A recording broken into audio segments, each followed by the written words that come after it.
حلقتنا النهاردة عن طائر المينا، وهو من الطيور الذكية المقلدة للأصوات، أشطر من البغبغانات، وفعلا من أذكى الطيور اللي ممكن تربيها. لو عاوز تعرف ازاي تربيه وتعرف كل حاجة عن طائر المينا، تابع الحلقة وإن شاء الله تتبسط.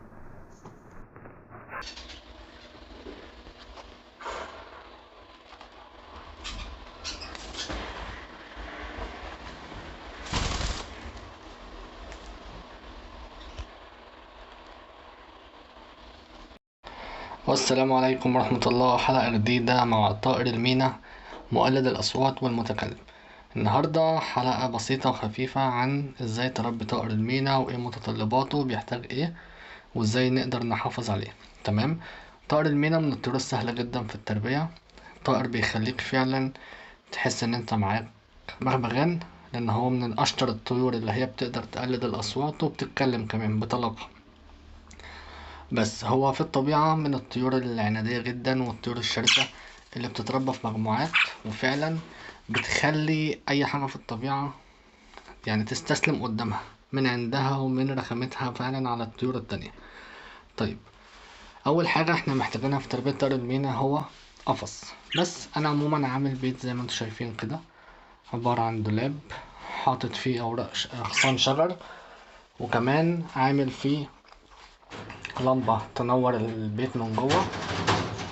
تمام، زي ما انتم شايفين كده، وباب من فوق وباب كبير تحت، هقدر اغير منه الارضية وانضف الارضية وكده. طيب، اول حاجة اهو عشان نبدأ الحلقة يدخل بيته. زي ما انتم شايفين هو حافظ مكانه، بيطلع يقعد في الأوضة ويلعب براحته ويلف في الأوضة، ينزل يقف معايا يلعب معايا زي ما انتم شفتوا في الأول كده، ويرجع تاني ايه على بيته. طيب، طائر المينا بيحتاج ايه؟ بيحتاج قفص زي العصافير، بيحتاج طبق أو حاجة تسقيه فيها يشرب فيها. طب الأكل بتاعه ايه؟ هو علف الفراخ زي ما انتم شايفين كده. الأكل بتاعه هو العلف، بياكل علف، بياكل خضروات، بياكل فواكه، بياكل كل حاجة في البيت. تمام. عشان خاطر مثلا لو حد قالك ده مكلف في التربية، لا هو مش مكلف خالص. طيب، هل طائر المينا من الطيور اللي بتخلي اللي هي بتقلد الأصوات ولا بتتعلم؟ لا، طائر المينا من الطيور اللي بتخليك تبقى فعلا متحفز ومستمتع جدا وانت بتتفرج عليها. طيب، بيعمل ايه؟ هو طائر المينا عشان يبتدي يتعلم الكلام مش بيحفظ، لا، انت هتحط له مراية في الدولاب بتاعه او في القفص بتاعه، يبتدي يشوف نفسه فيها. تمام. بعد كده بيبتدي هو يشوف نفسه فيها، تبتدي انت بقى ايه تلقنه الكلام. لما تتكلم يفتكر ان الصوت اللي قدامه او الصورة اللي قدامه هي اللي بتتكلم، فيبتدي يقلدها، يبتدي يحفظ الكلمات. تمام.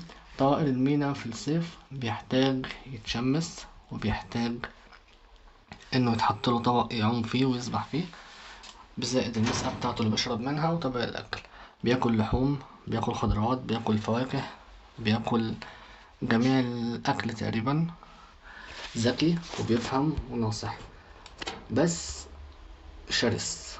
يعني فعلا هو من الطيور اللي خلتني لما طلعته او كان بيطلع يقعد معايا في الاوضه، هو بيخلي القط حرفيا يجري منه. يعني انا عند القطه بتيجي تقعد جنبي متعوده، بقى هو يروح يضربها عشان خاطر ما تقعدش. غيور جدا جدا جدا. لما بيبقى في طيور تانية ويبتدي اتعامل معاهم، بيبتدي يغير، يبتدي يعض، يبتدي يصوت، يعمل اصوات فعلا تخليك ان انت تقول سبحان الله.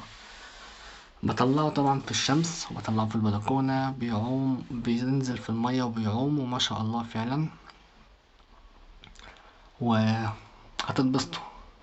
سعره مش غالي، كنت جايبه وهو زغلول صغير قد كده تقريبا، عمر ايام، كان عامل 100 جنيه.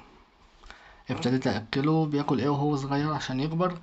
هو عبارة عن العلف بس، بنطحنه في مية كده لحد ما يبوش، ونعمله زي صوابع او كور صغيرة خالص، ونبتدي نحطها في البق. بس كده، دي تربية طائر المينا. لو محتاجين تسألوا عن حاجة، استفسروا عن حاجة، أنا تحت أمركم.